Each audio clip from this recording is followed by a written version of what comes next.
Akashvani Kolkata 23 news Bangla চ্যানেলের আজকের তাজা খবর। আজকের প্রধান শিরোনাম, নিয়োগ মামলায় বড় আপডেট। অনুব্রত কাছের লোক কিভাবে চাকরি দিয়েছে সব নথি পেয়ে গেল সিবিআই। ফেক লিখে পাঠালেই পুরস্কার ঘোষণা মমতার। আর্মির থেকেও পুলিশের সম্মান বেশি, দায়ী করলেন সিরিয়ালকেও। কলকাতায় দোকান বাণিজ্যিক কেন্দ্রগুলির নাম ধ্রুপদী ভাষা বাংলায় লেখা হোক, ভাবনা পুরসভার। সমস্ত রকম আইনি সাহায্যের জন্য নির্যাতিতার বাড়িতে হাইকোর্টের আইনজীবীরা। অনশনের ৩৬ ঘণ্টা পার, এখনো রাজ্য সরকারের তরফে সাড়া নেই। বিস্তারিত। প্রথমে গরু পাচার মামলা, পরে শিক্ষক নিয়োগ দুর্নীতিতে নাম জড়িয়েছিল বীরভূমের তৃণমূল জেলা সভাপতি অনুব্রত মণ্ডল ঘনিষ্ঠ মলয় পিটের। ইতিমধ্যে সিবিআই দপ্তরে হাজিরাও দিয়েছেন তিনি। সিবিআই সূত্রে জানা গিয়েছে, তার বিরুদ্ধে একাধিক গুরুত্বপূর্ণ তথ্য হাতে পেয়েছেন কেন্দ্রীয় তদন্তকারী আধিকারিকরা। প্রশ্ন উঠছে, শিক্ষাক্ষেত্রে নিয়োগ দুর্নীতিতে বীরভূমের মলয় পিট কি আর এক কুণাল ঘোষ? কাজ করতেন মিডলম্যান হিসেবে। মলয় ঘনিষ্ঠ এক এনজিও কর্তার কাছ থেকে উদ্ধার চাকরি প্রার্থীদের একের পর এক তালিকা।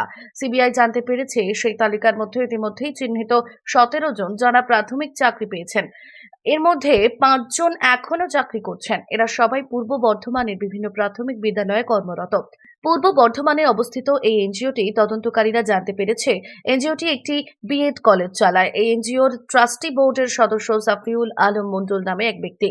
ইতিমধ্যেই সাফিউলকে বছর জুন মাস থেকে তিনবার জিজ্ঞাসাবাদের জন্য ডেকে পাঠিয়েছে সিবিআই আধিকারিকরা। এমনকি সাফিউলের ইমেল আইডিও ঘেঁটে বিস্ফোরক সব তথ্য হাতে পেয়েছে গোয়েন্দারা। প্রসঙ্গত, এবছর ফেব্রুয়ারি মাসে যখন মলয়কে জিজ্ঞাসাবাদ করে সিবিআই, সেই সময় তিনি চাকরি দুর্নীতির অভিযোগ অস্বীকার করেছিলেন। তবে সিবিআই সূত্রে খবর, যা ইমেল তিনি করেছেন তা তার কাছে এসেছে সবটাই মলয়ের নির্দেশে। মলয়ের নির্দেশেই তালিকা পাঠানো হতো পার্থ চট্টোপাধ্যায় ঘনিষ্ঠ এক ব্যক্তিকে। তাহলে বর্ধমান বীরভূমের শিক্ষা দুর্নীতির কুন্তল ঘোষ কি মলয় পিট? প্রাথমিক তথ্য প্রমাণ সেই দিকেই ইঙ্গিত করছে বলে সিবিআই সূত্রে খবর। পুজোর বাজারে কলকাতা ও বেঙ্গল পুলিশকে ঢালাও সার্টিফিকেট দিলেন মমতা বন্দ্যোপাধ্যায়। মমতা বলেন, গ্রেট স্টার হচ্ছেন আপনারা, যারা ঘরে বসে কাজ করেন, যারা সমাজটাকে ভালো চেনেন। আপনাকে বলবো, আপনারা দায়িত্বটা নিন। বাংলা পুলিশ, কলকাতা পুলিশ সহ যে মেয়েরাই অপরাধীদের ধরে দিতে পারবে, ক্রাইমটাকে আইডেন্টিফাই করবে ফাস্ট, ফেক লিখে পুলিশের কাছে পাঠাবে, তাদের জন্য ১০০টা পুরস্কার থাকবে। তারা চাকরিও পাবে দরকার হলে। সাইবার ক্রাইম এদের নিয়ে করাবে। যারা রাধে তারা চুলও বাঁধে। সবকিছু সবার দ্বারা হয় না, এই কাজটা ওদের দ্বারা সম্ভব। ওয়েলফেয়ার কমিটির কাছে আমি গ্রেটফুল। তারা অনেক কাজ করেছে, অনেক কথা বলতে আসে। কেউ কেউ আবার ফেক ওয়েলফেয়ার কমিটির নামে বদনাম করে বেড়ায়। আমি পরিষ্কার বলছি, সিপিএম এর আমলে রাজনৈতিক ওয়েলফেয়ার কমিটি ছিল। তবে অত্যন্ত তাৎপর্যপূর্ণ বিষয় হলো, পুজোর বাজারে পুরস্কারের ঘোষণা করেছেন খোদ বাংলার মুখ্যমন্ত্রী। মমতা বলেন, হাজারটা কাজের মাধ্যমে একটু ভুল ত্রুটি হয়ে গেলেই অযাচিতভাবে, অজানাভাবে সেটা নিয়ে অনেক কথা বলে, কুৎসা করে। অথচ তারা জানে না, আর্মির যে সম্মান, সেন্ট্রাল ফোর্সের যে সম্মান, বেঙ্গল পুলিশের, কলকাতা পুলিশের যে সম্মান, তার থেকে একাংশ কম নয়, বরঞ্চ বেশি। একটা কিছু ভুল হলে কাজ করতে গেলে আমাদের ভুল ত্রুটি হয় না? একবারও তো বলি না, ট্রাফিক পুলিশের বর্ষাকালে গলগল করে গা দিয়ে জল পড়ছে, এমার্জেন্সি ডিউটির দিন নেই রাত নেই। পুলিশের কিসের রোস্টার? মহিলা পুলিশ ফোর্স রয়েছে, আরো উইনার্স ফোর্স তৈরি করব। দু একটা ঘটনা হয়ে গেলে বাংলায় চিৎকার চেঁচামেচি বেশি হয়, করা উচিত। অন্য জায়গায় কিছু হলে মুখে লিউকোপ্লাস্ট দিয়ে থাকলে আজকের দিনে আর্টিফিশিয়াল ইন্টেলিজেন্স হয়ে গিয়েছে।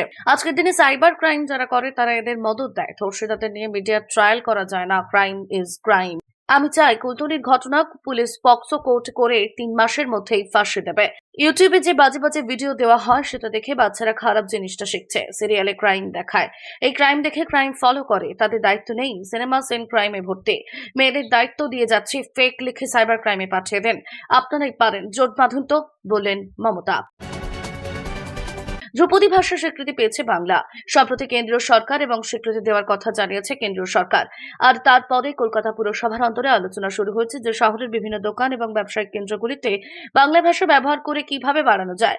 এই ভাবনা ইন্ধন পেয়েছে বাংলা ধ্রুপদী ভাষায় স্বীকৃতি পাওয়া নিয়ে মেয়র ফিরহাদ হাকিমের প্রতিক্রিয়ায়। তিনি বলেন, আগে বড় করে বাংলায় সাইনবোর্ড লিখুন, তারপর যার যে ভাষা পছন্দ সেটা হিন্দি, উর্দু কিংবা ইংরেজিতে লিখতে পারেন, তবে বাংলা ভাষাকে আগে গুরুত্ব দিন। কলকাতা পুরসভা একটি সূত্র জানাচ্ছে, মেয়র থাকাকালীন আগেও ফিরহাদ কলকাতা শহরের দোকান তথা ব্যবসায়িক প্রতিষ্ঠানগুলিতে বাংলা ভাষায় নাম লেখার কথা বলেছিলেন।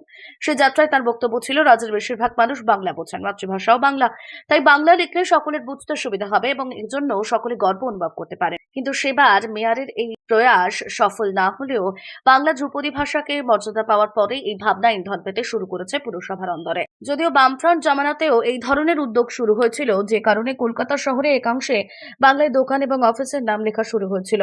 পরে যদিও সেই উদ্যোগ খুব বেশি গতি পায়নি বলেই জানা যায়। বাম জামানায় অবশ্য এই উদ্যোগ শুরু হয়েছিল শিল্পী সাহিত্যিক বিদ্বজ্জনের হাত ধরে। সেই উদ্যোগে বড় ভূমিকা নিয়েছিলেন সাহিত্যিক সুনীল গঙ্গোপাধ্যায়। শহর কলকাতাকে বাংলা ভাষায় সরগর করে তুলতে তাকে সহায়তা করেছিলেন ভাষাবিদ পবিত্র সরকার। অতীতের স্মৃতিচারণা করে পবিত্র বলেন, বামফ্রন্ট জামানায় ৯০-এর দশকে সুনীল সহ আমরা অনেকেই শহরে বাংলা ভাষার ব্যবহার শুরু করার আন্দোলন চালিয়েছিলাম।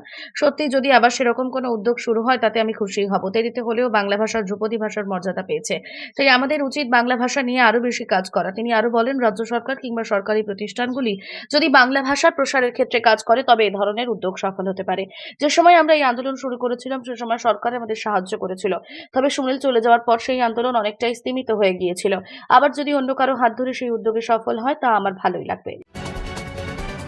কুলতলি কৃপাখালী এলাকার অবৈতনিক প্রাথমিক বিদ্যালয়ের ৪র্থ শ্রেণীর ছাত্রীকে ধর্ষণ করে খুনের ঘটনায় ইতিমধ্যেই রাজ্য রাজনীতি তোলপাড় হয়ে গিয়েছে। আরজি করের পর আন্দোলনের সুর জয়নগর, উমার আগমনীর আনন্দে যেন বিসর্জনের সুর বাজে কুলতলির কৃপাখালী এলাকায়। রবিবার দুপুরে নির্যাতিতার পরিবারের সঙ্গে দেখা করতে যান কলকাতা হাইকোর্ট এবং বারুইপুর কোর্টের আইনজীবীরা। নির্যাতিতার পরিবারের সঙ্গে দেখা করে আইনের সব রকম সাহায্যের আশ্বাস দেন আইনজীবীরা। এই নারকীয় ঘটনার সঙ্গে যুক্ত থাকা অভিযুক্তদের যাতে আইনি প্রক্রিয়ায় দৃষ্টান্তমূলক শাস্তি হয় সে সংক্রান্ত বিষয় নিয়ে বেশ কয়েক ঘন্টা নির্যাতিতার পরিবারের সঙ্গে কথা বলেন আইনজীবীদের দল। গতকাল জয়নগর থানার পুলিশ ৪র্থ শ্রেণীর ছাত্রকে ধর্ষণ এবং খুনের ঘটনায় অভিযুক্তকে বারুইপুর আদালতে পেশ করলে অভিযুক্তের পক্ষ হয়ে বারুইপুর আদালতের কোনো আইনজীবী সওয়াল করেননি। পরিবারের সঙ্গে বেশ কিছুক্ষণ আইনজীবীদের দল কথা বলার পর সংবাদ মাধ্যমের মুখোমুখি হয়ে রাজ্যের আইনজীবী অ্যাসোসিয়েশনের সম্পাদক মণ্ডলীর সদস্য গৌতম চ্যাটার্জি বলেন, এই ঘটনা খুবই নিন্দনীয় ঘটনা, মুখে বলার ভাষা নেই। 10 বছরের ছাত্রকে ধর্ষণ করে খুনের ঘটনায় অভিযুক্ত যাতে দৃষ্টান্তমূলক শাস্তি পায়, আইনিভাবে আমরা সব রকম ব্যবস্থা করব।